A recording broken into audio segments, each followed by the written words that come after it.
اہل بیت اطہار کے تیسرے امام حضرت امام حسین رضی اللہ تعالی عنہ 4 شعبان المعظم 4 سنہ ہجری مدینہ منورہ میں پیدا ہوئے۔ اپنے بھائی امام حسن مجتبیٰ سے 11 ماہ 10 دن بعد پیدا ہوئے۔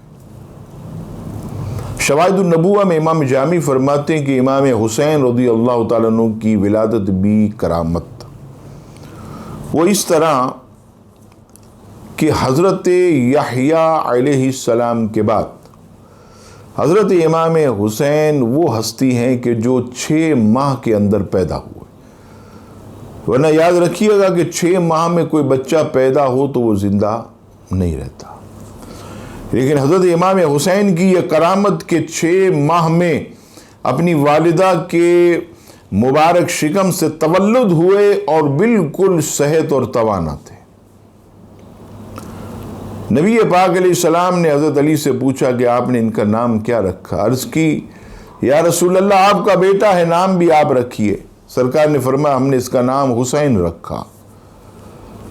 سوائی کے محرقہ میں امام ابن حجر فرماتے ہیں کہ حسن اور حسین اہل جنت کے ناموں میں سے زمانہ جاہلیت میں یہ نام بالکل پوشیدہ تھے۔ امام حسین رضی اللہ تعالیٰ عنہ کے القابات ذکی، شہید اعظم، سبط الرسول اور ریحان الرسول اور شباب اہل الجنہ۔ نبی پاک علیہ السلام آپ کو اپنا بیٹا ارشاد فرماتے تھے۔ اس پر ایک خواب جو حضرت ام الفضل جو کہ رسول اللہ صلی اللہ علیہ وسلم کی سگی چچی جان حضرت عباس رضی اللہ تعالیٰ عنہ کی زوجہ، اس خواب کو امام بیہقی دلائل النبوہ میں نقل فرماتے ہیں کہ حضرت ام الفضل عرض کرتی ہیں یا رسول اللہ ایسا خواب دیکھا کہ بتانے کی ہمت نہیں۔ سرکار فرماتے ہیں بتاؤ چچی جان۔ عرض کی میں نے خواب دیکھا کہ آپ کے جسم کا ٹکڑا کاٹ کر میری گود میں رکھ دیا گیا۔ سرکار مسکرائے، فرماتے ہیں چچی جان یہ بہت اچھا خواب ہے، وہ اس طرح کہ میرے جسم کا ٹکڑا حسین ان قریب میری بیٹی فاطمہ کی شکم سے پیدا ہوگا اور وہ تمہاری گود میں کھیلے گا۔ حضرت ابو ہریرہ رضی اللہ تعالیٰ عنہ فرماتے کہ سرکار حضرت امام حسین سے اتنی محبت کرتے کہ آپ کے ہونٹوں کو ایسے چوستے تھے جیسے کوئی کھجور کو چوستا ہے۔ مصنف ابن ابی شیبہ حدیث نقل فرماتے، حدیث نمبر 32,196۔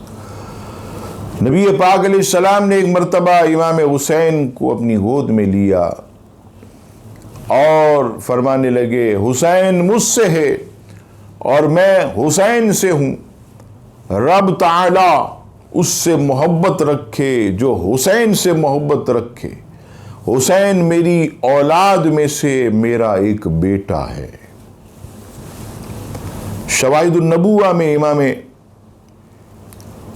جامی رحمت اللہ تعالی علیہ نقل فرماتے ہیں کہ رب کریم نے امام حسین کو ایسا حسن و جمال عطا کیا کہ اندھیرے میں آپ اگر تشریف فرما ہوتے تو آپ کی مبارک پیشانی اور رخسار مبارک سے نور کی اتنی شعائیں نکلتی کہ قرب و جوہر روشن ہو جاتے۔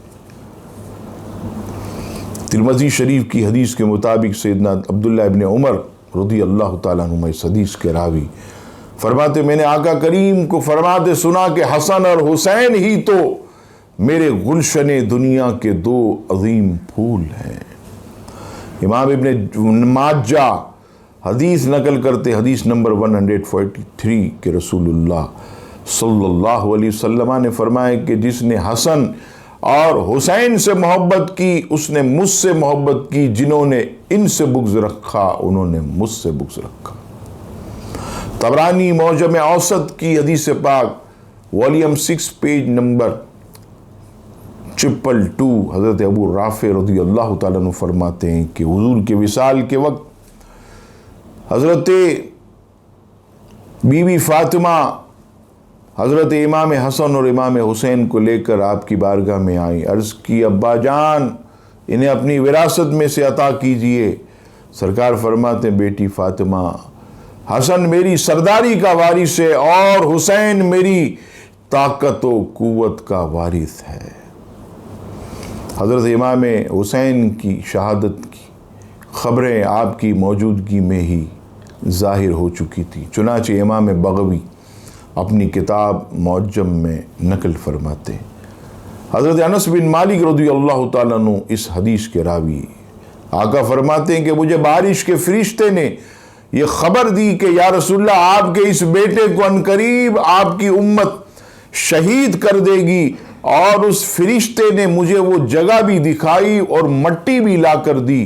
حضرت ام سلمہ ام المومنین فرماتی ہیں کہ میں نے وہ مٹی اپنے کپڑے میں محفوظ کر لی۔